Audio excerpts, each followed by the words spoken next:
Doom: The Dark Ages is a game about breaking the chains that bind you with lethal amounts of motivation.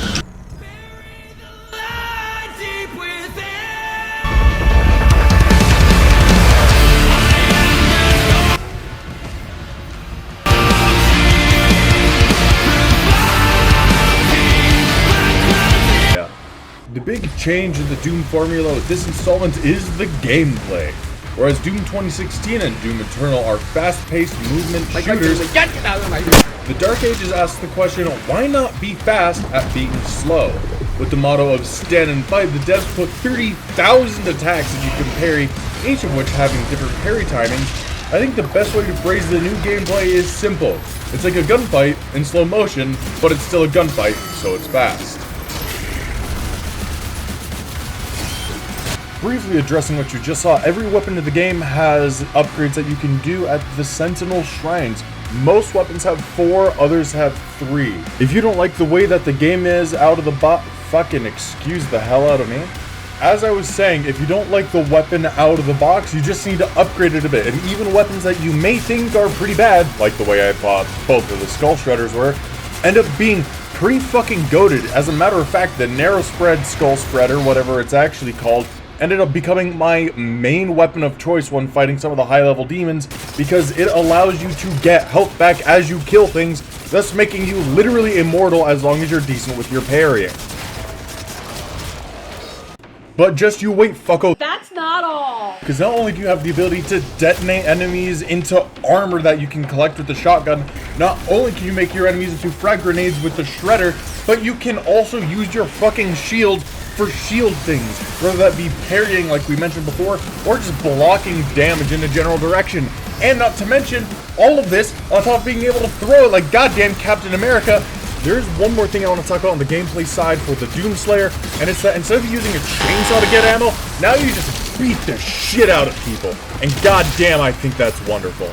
Next, I'd like to talk about the Atlan scenes, because holy shit, at the end of Mission 2, you end up seeing the giant gate which the Atlans are launched from, and it just made me feel like I was in Pacific Rim through the Jaeger launch bay. Looks sick. Look at this shit, dude. And they crucified him too. He's like Jesus. Speaking of which, the Atlan gameplay is how the Pacific Rim game should have been, not whatever piss baby fighting game this shit is. Like, in all seriousness, the Atlan sections of the game are so fucking incredible. It makes you feel like you're there.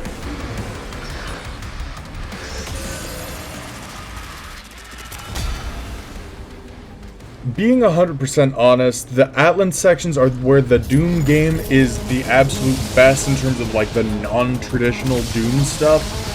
The flight stuff with Surat is just hold down Shift, W, and left mouse button until you win.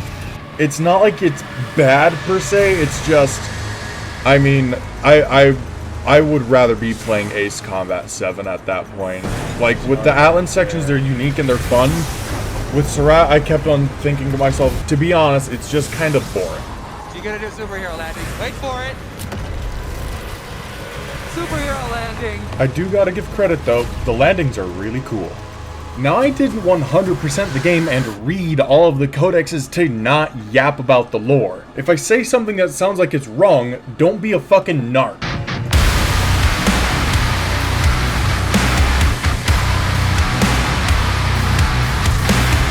In the year of our Luigi, 1986, a small game studio called Nintendo released a game called The Legend of Zelda. And I don't know all of the Zelda timeline, so I'll let Brian David Gilbert take it away from here. Reggie, take fucking notes!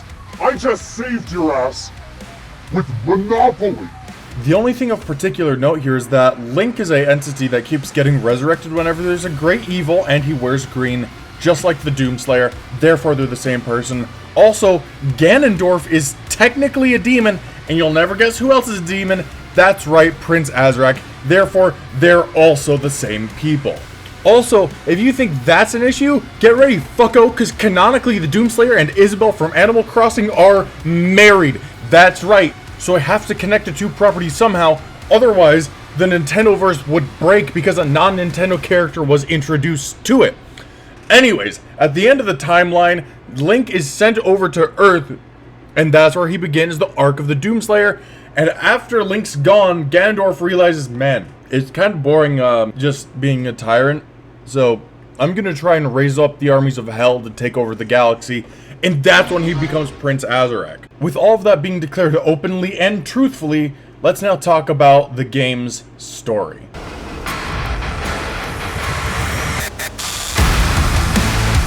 Basically, there's this thing called the Heart of Argent, which is a powerful artifact that Prince Azarek wants so he can gain power. To prevent him from getting it, the Night Sentinels destroy Cloud City. Azarek then sieges the capital city of the Night Sentinels and finds out the artifact has two components. The Pendant, which is what we destroyed Cloud City to protect, and which he now has, and the Power Source, and the Power Source, which is Commander Thera. He then enlists his girlfriend, who is simply known as the Witch, to use tentacle porn to abduct Commander Thera from the center of the Sentinel military command structure. To get Thera back, we free Cthulhu,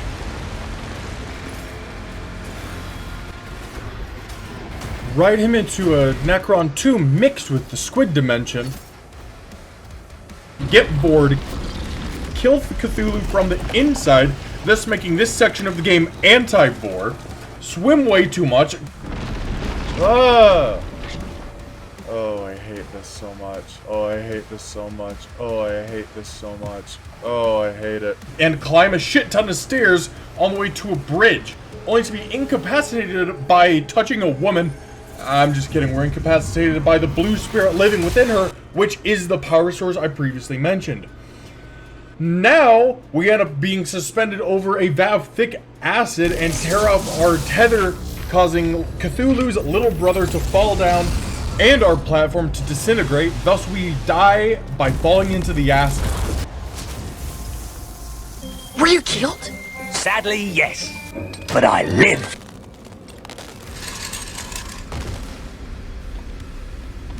Now, canonically, Doomslayer is too angry to die. We kill the taxman, steal a boat, resurrect ourselves. We then fight through the battlefield to find and fight Prince Azarek.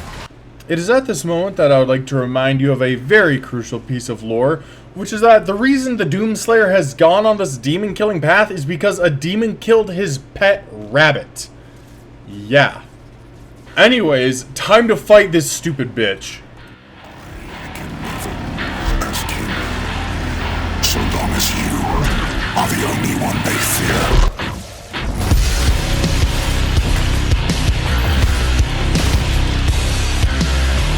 For a second there, I thought you didn't want to die.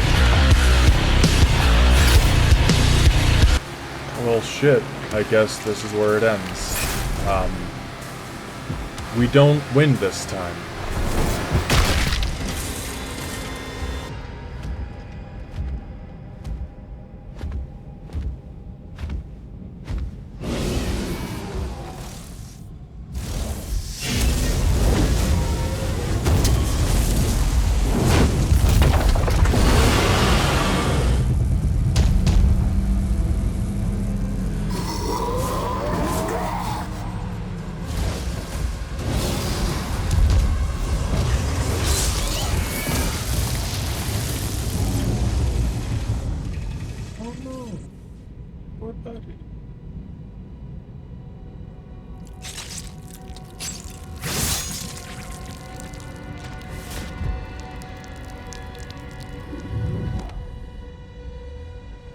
Oh no, he just killed another one of John Doom's pets. Oh.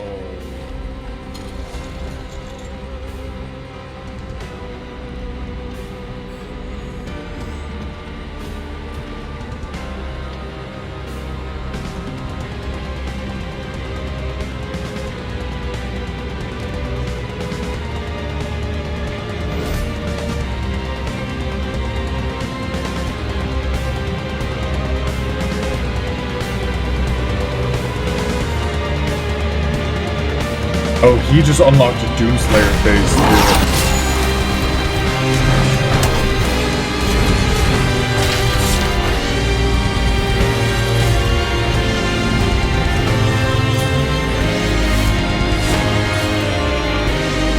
Eric's life signal is still active. He's transmitting now from the Hell Dimension. And you bet your ass we're going to hell. We're killing this son of a bitch!